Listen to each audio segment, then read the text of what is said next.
Welcome to a deep dive Oh, cool. into a world that's both ancient and surprisingly relevant today. Okay. Spells. We've Interesting. got an Encyclopedia of Spells as our guide. Oh, wow. And it's not just about incantations and, rhyming couplets and all of that. Right. It's about the history, the Mm. practices, and the tools behind magic. Okay. There's a lot more than I expected. Yeah, what's interesting is how the book connects spells to their cultural context. Uh-huh.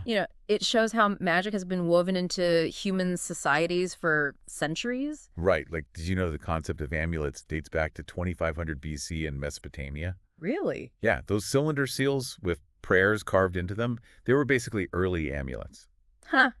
That makes sense. Yeah, That speaks to this deep human desire to Yeah. tap into unseen forces, something that seems to transcend time and culture. totally. And the book dives into the origins of the word magic, Sure. tracing it back to the Magoi, Uh-huh. those Persian priests who were like the astrologers and fortune tellers of their time. Yeah. It's a reminder that, these practices weren't always seen as fringe beliefs. Right. They were often intertwined with respected roles in society.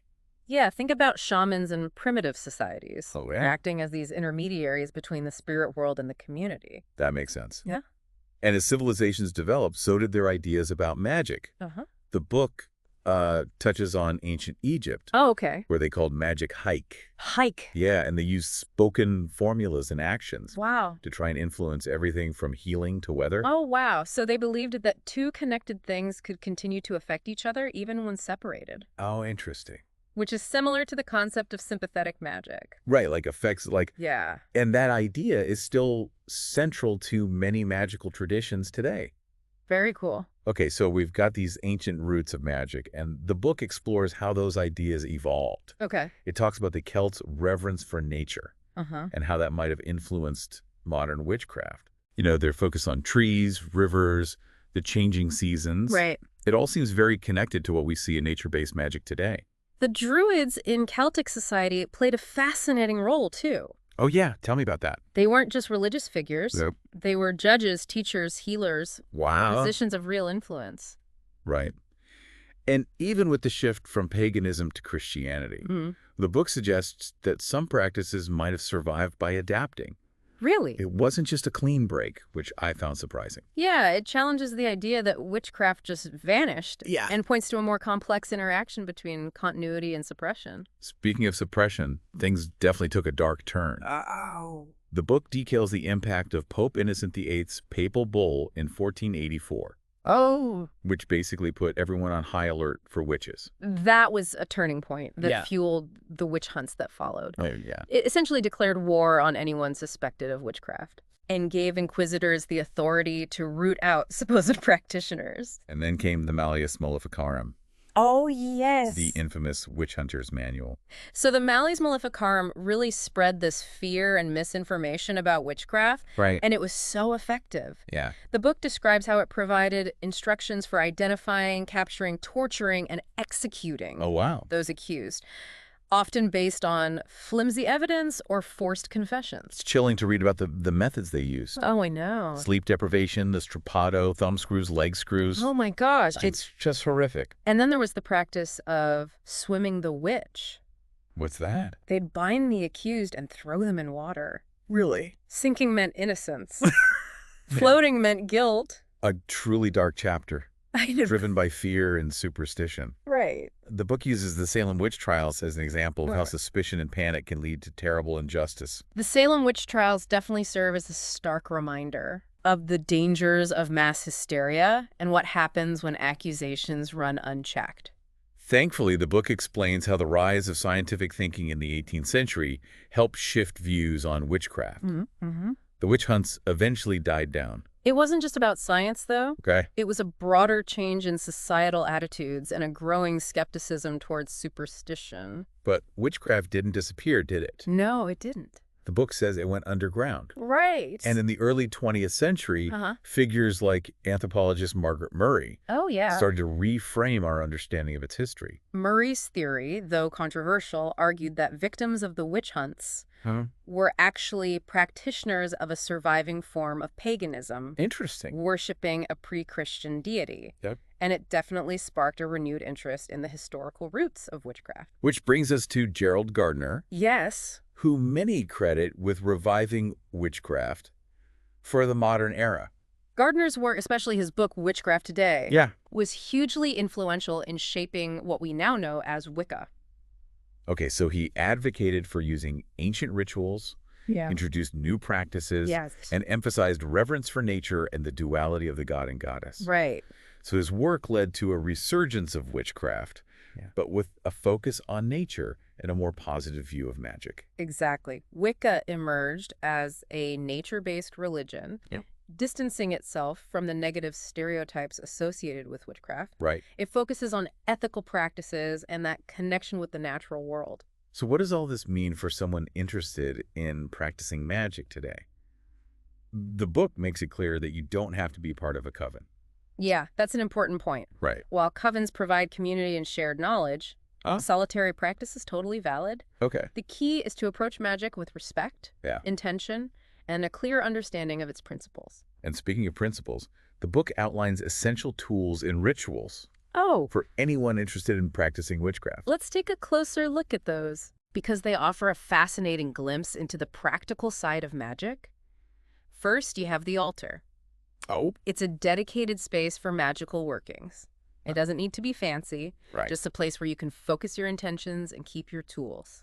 The book says altars are central to Wiccan ritual, Yeah, but anyone practicing magic can use one. right. It's about creating a sacred space. Exactly. It's a physical representation of your commitment to the practice. Okay. Then you have tools like amulets and talismans, Oh, yeah. which have been used for centuries for protection and attracting positive energy. I was fascinated by all the different amulets used throughout history. Oh, yeah. The ankh in ancient Egypt, Mhm. symbolizing life. Right. The Star of David for protection. Yeah. It's amazing how these objects have held such powerful meaning across cultures. It shows the enduring power of symbolism Yeah. and our need to connect with something larger than ourselves, to seek support and guidance from unseen forces.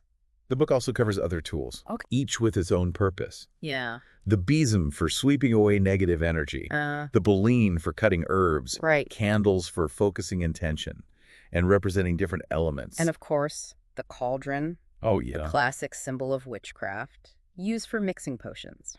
The book says it doesn't have to be a giant black cauldron, though. No, it doesn't. Any heat-proof vessel will do. Exactly. I love how practical it is. It really makes the practice feel accessible. Right. It also talks about the four elements: earth, air, fire, and water, Hmm. and spirit. Right. All important in witchcraft. The elements represent fundamental forces of nature. Okay. By invoking them, practitioners try to harness their power and align themselves with those energies. The book describes casting a circle as a way to create a protected space for spell work, emphasizing the visual aspect, Okay. imagining a sphere of light surrounding the practitioner.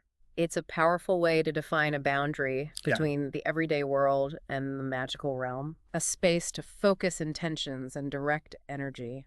The book mentions even more powerful entities like dragons and guardians of the watchtower. Right. But it says those are for more advanced rituals and specific purposes. Exactly.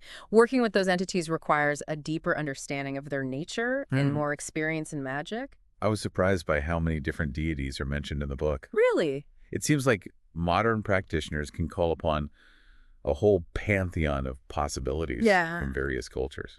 It's fascinating how the book encourages an open mind when it comes to deities. Yeah. Recognizing that different practitioners connect with different pantheons and traditions, it emphasizes personal connection and intuition. Speaking of intuition, the book highlights the importance of timing in magic, Okay. saying that certain days, lunar phases, and even astrological signs can influence spell outcomes. It's about aligning your intentions with the natural rhythms of the universe, Okay. tapping into those energetic flows to amplify the potency of your magic. So if you're trying to attract love, You might want to cast your spell during a waxing moon or when Venus is in a favorable position. Exactly. It's about working in harmony with those cosmic forces, Right. understanding their influences, and choosing the best time for your magical workings. Okay, let's talk about the different forms of magic and spell casting described in the encyclopedia. Okay. It differentiates low magic, Uh-huh. which is more practical, Hmm. and focuses on tangible outcomes Right. from high magic, Okay. which aims for spiritual enlightenment and connection with the divine. So low magic, also known as natural magic, Okay. uses herbs, amulets, and simple objects, Okay. along with visualization and incantations, Right. to bring about change in the physical world. Okay. High magic, or ceremonial magic, Uh-huh. involves elaborate rituals and invoking spirits for more esoteric purposes. The encyclopedia gives a great overview of these different approaches, Right. but it seems to focus mostly on low magic, the kind that's more accessible to everyday practitioners. Yes. And within low magic, there are various methods, Okay. like candle magic, Yeah. not magic, crystal magic, smudging, and using incense, each with its own techniques and correspondences. Candle magic, for example, uses the color and symbolism of candles Right. to represent different intentions. Yeah, I was intrigued by the idea of anointing candles with oils and carving them with specific symbols to enhance their power. It's a beautiful blend of physical action and intention, Yeah. imbuing the candle with symbolic meaning Uh-huh. and charging it with your desired outcome. And then you have knot magic, Oh, which uses the act of tying and untying knots to bind or release energies. The encyclopedia mentions how sailors used to knot winds into ropes Right. to try and control the weather. Again, highlighting that connection between physical action and symbolic representation, manipulating tangible objects to try and influence unseen forces. Now, the encyclopedia has a whole collection of spells, but it emphasizes that it's not just about following recipes. No, it's not. It encourages readers to adapt existing spells to their personal needs, Right. understanding the underlying principles and making adjustments as needed. This is key. Yeah. It empowers the practitioner to be an active participant in the magic-making process, Right. rather than just passively following instructions. Okay. It encourages creativity and intuition. The book gives a step-by-step guide for creating new spells, Oh, wow. starting with identifying the need, choosing the elements and correspondences, and writing the incantation. It's like a framework for designing your own magic, Yeah. understanding the building blocks and then arranging them in a way that aligns with your specific intentions. The book acknowledges that spells don't always work, Yeah. citing things like concentration, energy levels, and even the potential for interference from other magic practitioners. It's a reminder that magic is a subtle art, Yeah. influenced by internal and external factors. It requires practice, patience, and a willingness to experiment. I was also relieved to learn that spells can be reversed if needed, Yeah. using techniques like repeating the spell in reverse or casting a spellbreaker. That's important for ethical practice. Yeah. It emphasizes responsibility and the ability to undo any unintended consequences of your magic. Okay, we've covered the history, principles, tools, and the process of spellcasting. Let's talk about the spells themselves. The encyclopedia has a wide variety of spells for different purposes, Right. but a lot seem to be focused on love, relationships, Yeah. and even settling arguments. That makes sense, given how important human connection is. Right. Love, friendship, and harmony are powerful motivators. And it's natural to seek magical help in those areas. There are spells for attracting new love, restoring lost love, keeping a lover faithful, even spells for mending friendships and easing family tensions. What's intriguing is how many of these spells use natural elements and symbolic actions. Oh, yeah. Give me an example. There's a spell to fill a lonely gap that involves planting hyacinth bulbs. Oh, okay. Almost like planting a seed of hope and growth for new love to blossom. I love that analogy. Yeah. And then there's one for restoring friendship that involves passing through a cleft in a tree 9 times, Wow. symbolizing cleansing and renewal of the connection. It's fascinating how these spells weave together natural elements, symbolic actions, and intention. The book also includes spells for healing, attracting money, finding a job, and even protecting yourself from negativity or gossip. It covers a whole spectrum of human needs and desires, Yeah. offering magical solutions for different challenges. The book is packed with intriguing spells. Okay, so let's talk about some specific spells. That's not good. One spell for attracting money that stood out to me involves creating this money bottle, and you fill it with herbs and coins and spices, Right. and you bury it near your home.